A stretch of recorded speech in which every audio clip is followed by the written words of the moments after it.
Bloomberg Audio Studios. Podcasts, radio, news.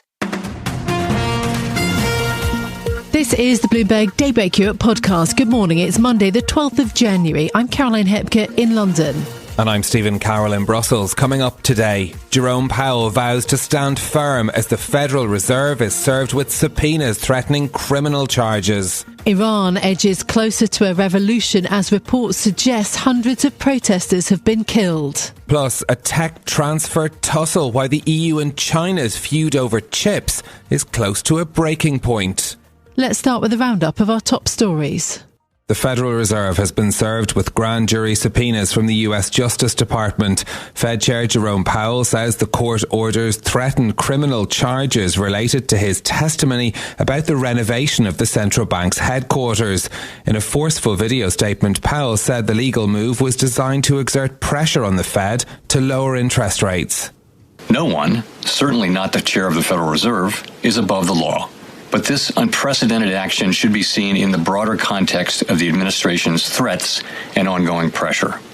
This new threat is not about my testimony last June or about the renovation of the Federal Reserve buildings. It is not about Congress's oversight role. The Fed, through testimony and other public disclosures, made every effort to keep Congress informed about the renovation project. Those are pretexts. The threat of criminal charges is a consequence of the Federal Reserve setting interest rates based on our best assessment of what will serve the public, rather than following the preferences of the president. Fed Chair Jerome Powell went on to say that the legal action sets the stage for a battle over whether monetary policy will be based on economic data or directed by political pressure or intimidation. In a brief interview with NBC News on Sunday, President Trump denied knowledge of the US Justice Department's investigation into the central bank. The president said he believes that Powell is, quote, not very good at the Fed and he's not very good at building buildings.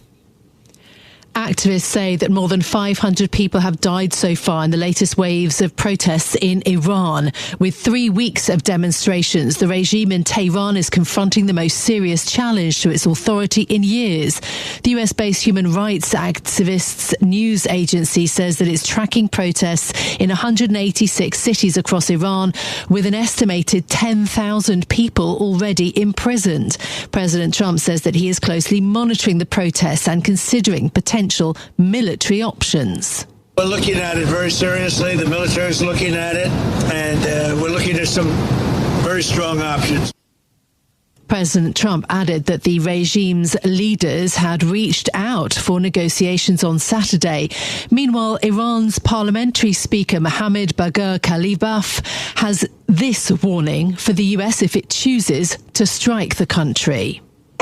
Given your explicit admissions regarding your intention to carry out military aggression against Iran within the framework of legitimate self-defense, we do not consider ourselves limited to reacting only after an attack occurs, and we will act based on concrete indications of threat.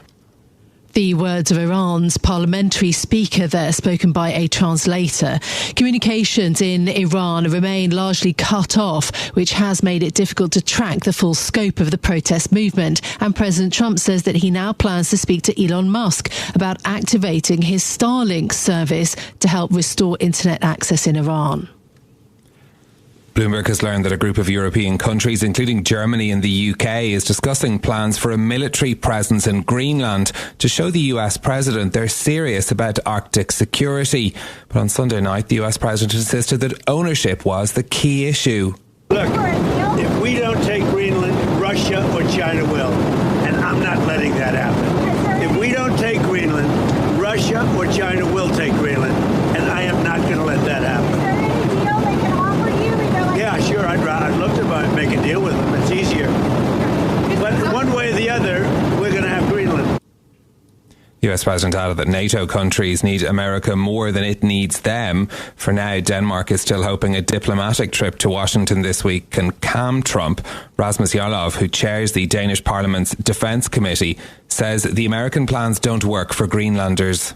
They do not want to become Americans. They are not for sale, so it doesn't matter what price the Americans will put on the table. We just can't agree to that. We can't just hand over 57,000 Danish citizens to the Americans. Yarlov added that the door is open for more military bases and always has been. Standoff is likely to come up when EU and US officials meet in Washington for G7 talks later this week. Indonesia and Malaysia have become the first countries to restrict access to Elon Musk's Grok AI over its generation of sexual content. In a statement issued on Saturday, Indonesia's Communications and Digital Affairs Ministry said Grok is being banned temporarily to protect the population from, quote, fake pornographic content.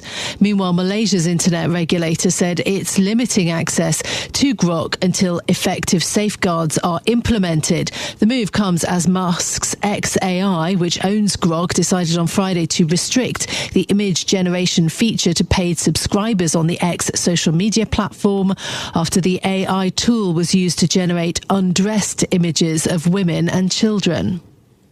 UK employers cut back hiring again last month in another sign of a sharply weakening jobs market. Data from a Recruitment and Employment Confederation survey shows a jump in job seekers in December, largely driven by redundancies. Bloomberg's James Woolcock has more. Evidence suggests employers are cutting back on hiring. The REC and KPMG survey adds to the pile of evidence of a shakedown in the labour market. Unemployment is near a 5-year high, with many pointing to higher taxes making businesses start firing. Normally, redundancies drop around Christmas, so the sharp move in the other direction is likely to worry Bank of England policymakers. In London, James Woolcock, Bloomberg Radio. Now, those are some of our top stories for you this morning. Let's get to the markets. So concerns about Fed independence, the Fed's showdown with the Justice Department. It sees reaction in the gold market. Although there are many drivers, gold up 2% after that story, up currently 1.4%. The Swiss franc also strengthened, the US dollar weakened, and US stock futures this morning are lower. Nasdaq futures dropping 0.8. S&P 500 E-mini futures down 0.5%. US stocks 50 futures are also in the red. No cash US Treasuries trading because Japan is closed for a holiday right now. Brent is the other major story to think about today. Brent crude prices at $63.50 the barrel, up 0.2, but we saw a 6% gain for Brent over Thursday and Friday. Later this week, we get US CPI and Wall Street Bank earnings, so big risk events for markets. In a moment, we'll bring you more on the growing hostilities between the Federal Reserve and the White House, as well as the latest from Iran, plus why we're talking about a breaking point in Europe's chip standoff with China. But another story that we've been reading this morning, a book review from our colleagues at Bloomberg Weekend that debates an eternal question about playing games. Is it winning that matters, or is it just taking part? This is from the philosophy professor Sithai Nguyen. The central thesis from his book is that games wake us up to a life of play, but metrics slow us down into what he describes as grueling optimization. Have you felt gruelingly optimized while playing games, Caroline? No, look, I was in Drafts. Have you ever been there in London? It's a fantastic restaurant bar where you get to play board games. You know, I love to play lots of different kinds of games. Yes, I would say, moderation. Of course, it's great to win and everyone wants to win, but taking part is really important because that's the only way you can learn to win, I would argue. This sort of speaks to my strong aversion to aggressive competition, Right. and one of the reasons that I shy away from so many of sort of, games and strategy, because it is fun to take part, but I really, really dislike it when people become aggressively competitive. And perhaps this is the book that I need to read to understand why this has always provoked such a strong reaction in me. We'll put a link to the piece in our podcast show notes.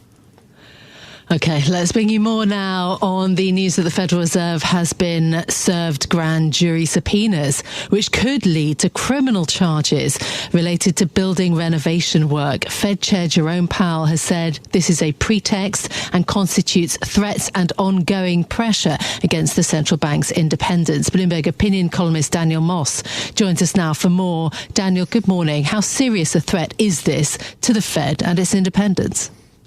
We've been talking about threats to Fed independence from President Trump going back to the early years of his first term. It was correctly considered unprecedented that the then president publicly mused firing Trump. The abuse was public. It was scathing. Remember, he's called it numbskull, a golfer who couldn't putt, and, all of these pejorative terms. What's interesting and startling about this development is the Fed is now pushing back. One gets the sense that Powell was waiting for the moment when he was on very, very strong ground. He said they received the subpoenas Friday. Video is timed to go out Sunday evening. Now the Fed is fighting back. The real mystery here is why President Trump's advisors and supporters and prosecutors appointed by him doing this now. The Fed has lowered rates based on the economy last year. The famous dot plot projects a couple more cuts this year. Trump is poised to announce Powell's successor as Fed chair. So why do this now? It seems so unnecessary, unless this is aimed at persuading Powell to leave when his term as chair is up. His term as a Fed governor isn't up for another few years. When we're thinking about where this could go from here, the Republican Senator Tom Tillis says that he won't confirm any Fed appointee while this is ongoing. Does it present a wider problem then for the Fed's functioning? In and of itself, no. The Board of Governors has 7 people on it. Right now, all those positions are filled. Strictly speaking, there's not another vacancy until Powell chooses to leave, or Stephen Mirren chooses to leave, or in the event Trump is successful in pushing Lisa Cook off the board.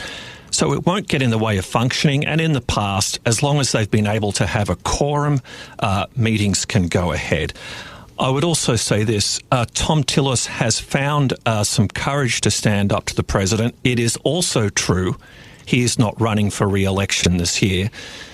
According to some reporting at the start of this administration, he'd led people to believe that he would vote against Pete Hegseth, the defense secretary. In the end, he gave Hegseth his vote. So it's the right noise from Senator Tillis. Let's see what happens. Okay. In terms of the market reaction, which is surely pretty vital, the dollar has weakened, the gold and gold prices have spiked higher on the news. Is it going to be a major issue for markets? Great question. It is unclear. Now, on the face of it, you would think it would be. While markets on the face of it are putting a negative spin on this, it is also true that the moves don't indicate anticipation of an apocalypse. It is also true it's now just after 2:15 in Singapore, 3:15 in Tokyo. Japan is closed for a public holiday today. That may also be constraining volumes. And, there's so much else around. We're still dealing with the backwash of Venezuela. We've got new threats against Greenland. People are digesting the jobs report from last Friday. We've got Iran. It's hard to see what is focusing minds in the market the most. But right now on this issue, there's nothing in the pricing at the time we're speaking to suggest an Fed independence-related meltdown. Now, that may come. There's just no sign of it right now. Okay, Daniel Moss, Bloomberg opinion columnist, thank you very much for joining us to help us understand this latest development after that forceful response from the Fed Chair Jerome Powell. And we heard some of what he had to say in that video a little bit earlier in the programme. Continuing to watch the market reaction to that, as we say, the dollar has weakened on the back of that, currently down 0.1%. But it will be interesting to see as the trading day develops how investors will be able to parse the details of both the fact that these subpoenas have been issued and how exactly the Federal Reserve's response will calibrate that and what it means for the central bank and its independence going forward. But a reminder, as Daniel tells us there, that the challenge over Fed independence has been a recurring theme under this presidency. So something to think about as we are moving through the trading day. Now, more than 500 people are now reported to have been killed in the protests in Iran. Human rights activists say that more than 10,000 people have been imprisoned during the demonstrations, which are emerging as one of the most serious challenges to the regime in Tehran in years. Our Middle East managing editor Paul Wallace joins us now with more detail. Paul, what do we know about the situation in Iran today? Hi, Caroline. It has certainly escalated in the last few days. Thursday was the start of really big protests, and if they haven't got bigger since then, they certainly don't look as if they've dwindled at all. So throughout the weekend, we saw what looks like tens of thousands of Iranians going onto the streets in cities across the country, from Tehran to just about all the other big towns and cities. Some people are saying it's hundreds of thousands of people that are demonstrating. And it does look as if this is the biggest challenge to that the Islamic Republic has faced from street protests for a long time, and possibly since its birth in 1979 with the Iranian Revolution. It looks that serious. No one is saying, that the government is on the brink of an overthrow just yet or something, but officials are certainly struggling to know how to quell these demonstrations. What sort of breaking point could we be looking for, Paul, as we monitor those developments continuing there? Well, I think a big thing would obviously be any kind of foreign military action from the US and or Israel. Within Iran itself, people are closely watching for anything like a mass shooting or mass killing of protesters by the authorities there. You are essentially getting quite a belligerent tone from most of the high-ranking or highest-ranking Iranian officials. The president, Masoud Pezeshkian, is trying to sound somewhat conciliatory. He is a moderate by the standards of the people at the top of the Iranian hierarchy, and he's talked about protesters coming together with the government to resolve their differences. But it's unlikely many protesters are going to believe what he says, partly because he is far from being the most powerful person there. The supreme leader who is that, Ayatollah Ali Khamenei, he has been sounding pretty aggressive, as has the IRGC, which is the most important of the security forces in the country. They're signaling that, if anything, they're prepared to crack down even harder on people who are taking to the streets. The internet blockage is still in place. That's been in place since late Thursday, as has a sort of blockage on all telecommunication networks. So it's very hard to get information out of the country. But certainly, what footage is getting out, what information is getting out, shows that it is still extremely restive across the country, and it doesn't look like these protests are going to end anytime soon. Yeah, indeed. Some user-generated content being seen online. In terms of Donald Trump and the US role reaction, President Trump saying that they're looking at some very strong options. What could happen next there? This is a big question. And if anything, Trump is now talking even more frequently about military action in Iran. And if you look at what he's done recently with Venezuela just this month, with the capture of Nicolas Maduro by U.S. forces, and what Trump is saying about Greenland, it does seem as if the White House is on a bit of a high. It sees the Maduro operation as a great tactical success. It also sees as a success what it did last June in Iran when the US bombed Iranian nuclear facilities during the 12-day war between Iran and Israel. So I think there is a high likelihood that Trump will try to do something, military strikes on perhaps military assets in Iran or something like that. Of course, there are some people saying that, beyond this being very, very complicated, if Trump does go down that route, he could achieve the opposite of what he's wanting to, and actually embolden the government and reduce the appeal of the protests. In June, during the Israeli and U.S. strikes on Iran, we saw a surge in nationalism there, which is something that the government was able to exploit quite quite well, at least in the short term. So yes, Trump is clearly thinking about military action in Iran, but what he might do, the range of options, it would be complicated, and there's no guarantee that he would actually help the protesters if he went for that option. Okay, Paul, thanks so much for joining us. Paul Wallace there, our Middle East managing editor.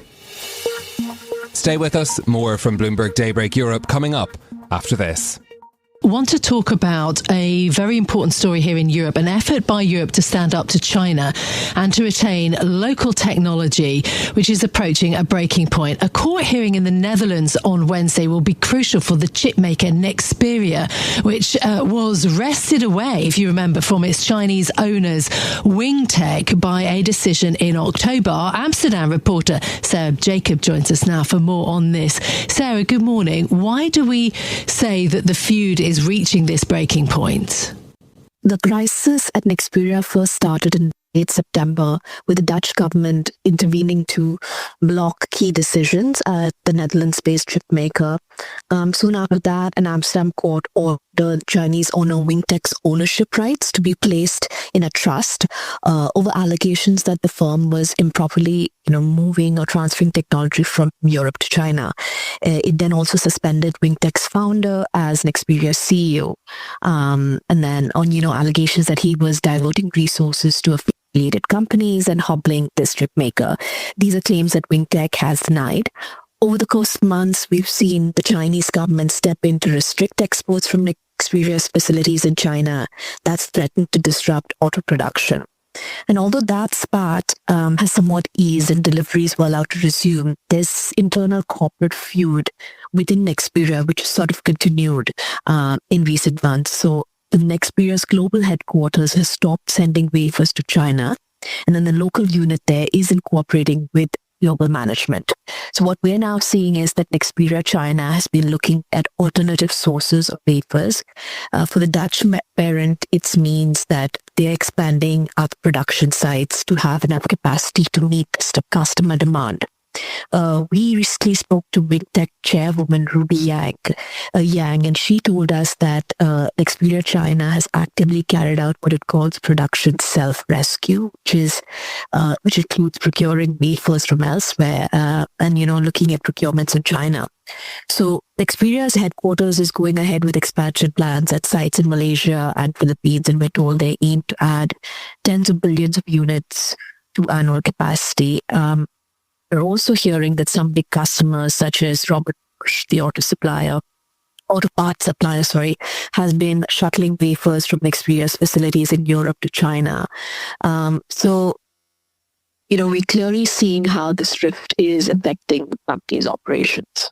So what should we expect then, Sarah, from this week's court hearing?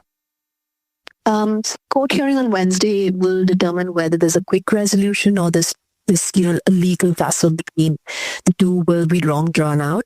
The court in October had suspended the CEO, and it had placed most of the shares of the company under administration.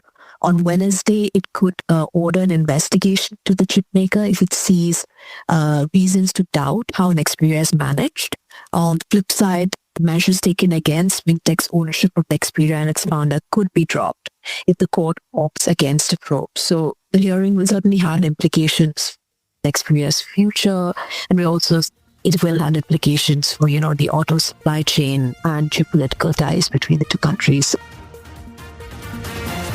This is Bloomberg Daybreak Europe, your morning brief on the stories making news from London to Wall Street and beyond. Look for us on your podcast feed every morning on Apple, Spotify and anywhere else you get your podcasts. You can also listen live each morning on London DAB Radio, the Bloomberg Business app and Bloomberg.com. Our flagship New York station is also available on your Amazon Alexa devices. Just say, Alexa, play Bloomberg 1130. I'm Caroline Hepker. And I'm Stephen Carroll. Join us again tomorrow morning for all the news you need to start your day, right here on Bloomberg Daybreak Europe.